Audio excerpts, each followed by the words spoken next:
बिस्मिल्लाहिर्रहमानिर्रहीम। अस्सलाम वालेकुम फ्रेंड्स, कैसे हैं आप सब लोग। किचन कुक बुक्स में आज आपके साथ एक बहुत ज़बरदस्त डिज़र्ट रेसिपी शेयर करेंगे। आज हम बनाएंगे मलाई केक। ये बनाने में बहुत इजी है और बहुत सिंपल रेसिपी है। चलिए रेसिपी को शेयर करते हैं।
मलाई केक हमारा रेडी हो रहा है और मैंने इसमें केक की कटिंग करने के बाद इसकी 2 लेयर्स बनाई हैं और इसके ऊपर मैंने जो मलाई का बैटर है उसको डाला है ताकि हमारा जो केक है वो कम्प्लीटली सॉफ्ट बने और उसके एंड तक वो मलाई जो है वो इसको अब्जॉर्ब कर ले और हमारा केक बहुत जूसी बने।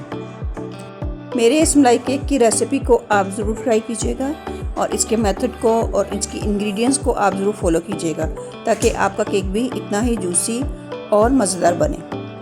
हम अपने केक की कटिंग करते हैं और चेक करते हैं ये हमारा केक बहुत जूसी बना है। मेरे चैनल को सब्सक्राइब कीजिए, बेल आइकन को ज़रूर प्रेस कीजिए और अपने फ्रेंड्स एंड फैमिलीज़ में मेरी रेसिपीज़ को ज़रूर शेयर कीजिए। अगर आपको मेरी रेसिपीज़ अच्छी लगती हैं तो मुझे कमेंट्स बॉक्स में ज़रूर बताइए। मिलेंगे एक और नई रेसिपी के साथ। टेक केयर, अल्लाह हाफिज़।